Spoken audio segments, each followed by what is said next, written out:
네, 요즘 은행에 가보시면 대출 받기가 참 쉽지가 않습니다. 은행들이 대출 조이기에 나서면서 한도가 줄고 이자는 비싸지고 있는 것으로 저희 취재 결과 확인됐습니다. 반면 이런 상황에도 아랑곳 않고 빚내서 투자하는 사람들은 또 폭발적으로 불어나고 있습니다. 자칫하다간 이 허리띠 조여매셔야 하는 상황이 올 수도 있겠습니다. 금융출입 기자와 함께 이 소식 들어봅니다. 정치경제부 배성재 기자 나와 있습니다. 배 기자, 네. 이 은행들이 대출 조이기가 지금 현실화되고 있다면서요? 네, 이제 결론부터 말씀드리면 대출 절벽이 점점 다가오고 있다. 이렇게 볼 수가 있겠습니다. 네. 이 대부분의 시장 논리와 그렇듯이 수요는 늘고 또 공급은 줄었기 때문인데요. 먼저 이 대출 수요를 살펴보겠습니다. 이번 달 10일을 기준으로 저희가 최신본을 취합해 본 결과 이 5대 시중은행의 신용 대출 잔액이 약 138조 원입니다. 이 4월 말을 기준으로는 142조 원을 찍었었는데 네. 이게 사상 최대치입니다. 비슷한 규모를 유지하고 있다 이렇게 볼 수가 있겠고요.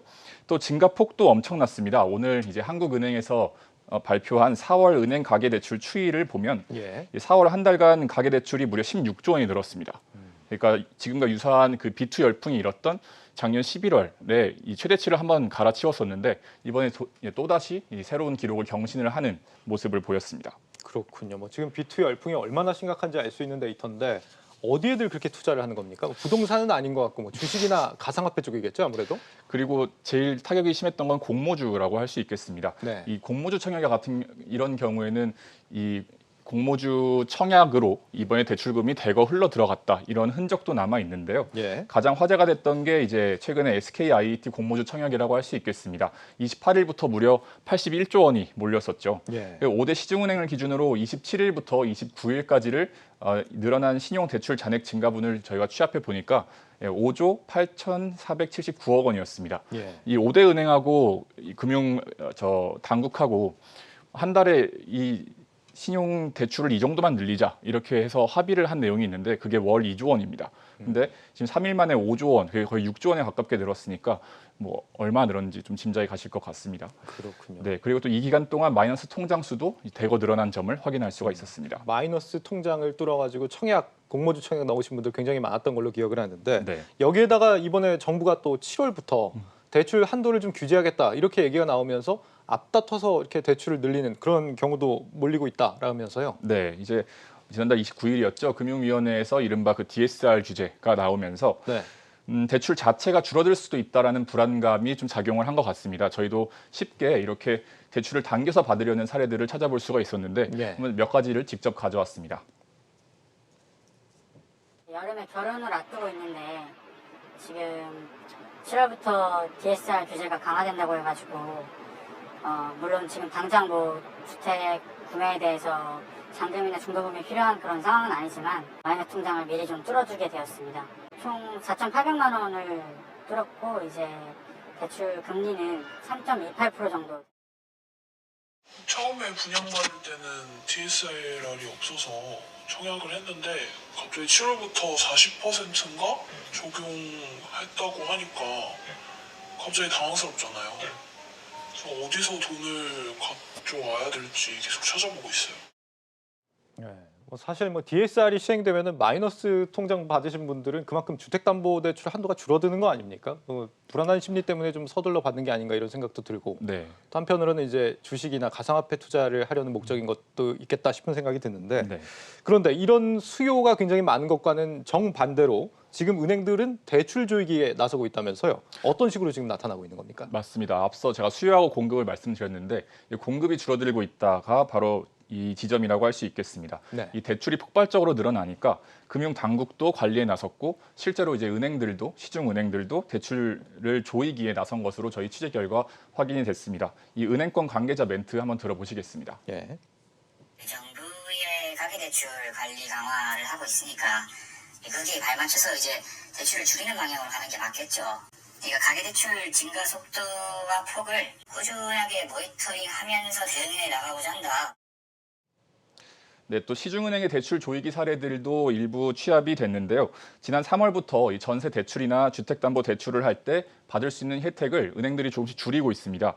근데 그럼에도 불구하고 이제 우리은행의 경우에는 우대금리 항목을 줄였음에도 불구하고 2분기에 이 전세자금 대출 한도가 거의 소진된 것으로 확인이 되고 있습니다. 그렇군요. 우대 금리를 인하하면 사실상 금리가 인상되는 것과 같은 효과가 영향이 있겠죠. 네. 개인이 받을 수 있는 이 한도 자체도 좀 축소가 되고 있습니까, 혹시?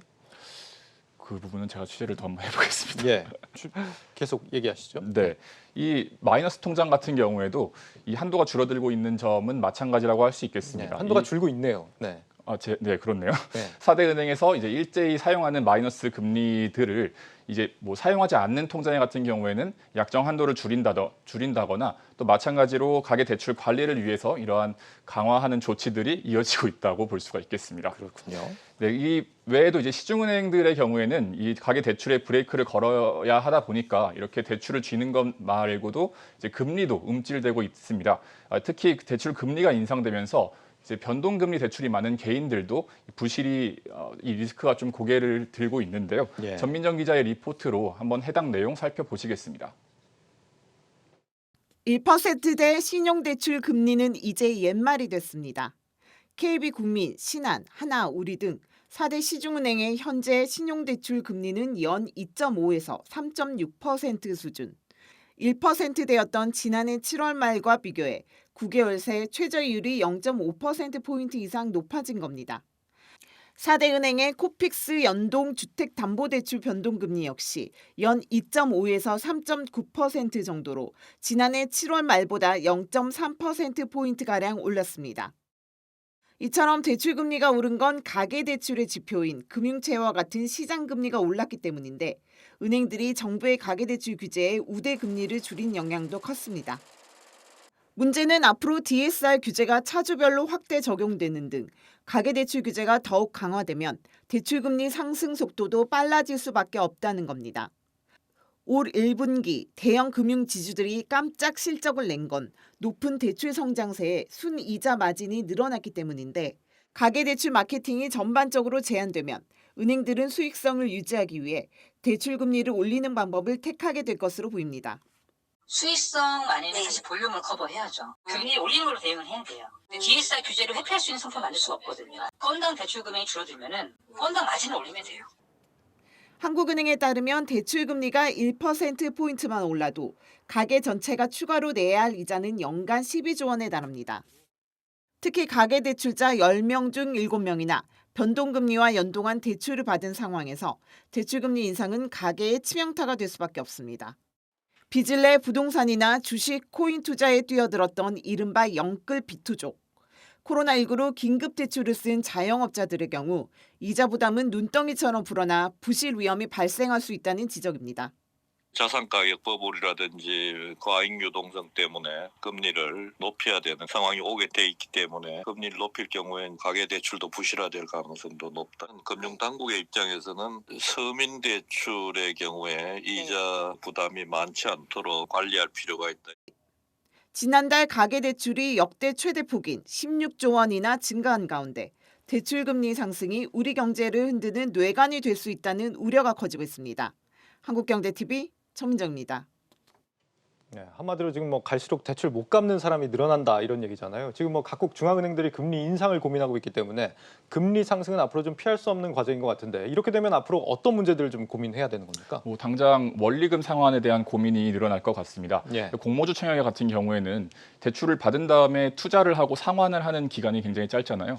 그런데 뭐 반대로 이 대출금이 뭐 주식이나 아니면은 가상화폐로 흘러 들어갔을 경우에는 자신이 목표한 어떤 그 수익률을 올리기 전까지는 그 이자율을 감내해야 되는 상황에 처하게 되는 것이죠. 예. 따라서 이 상환 부담 때문에 자산 시장에 조정이 올 수도 있는 가능성, 영향도 있을 우려도 있습니다.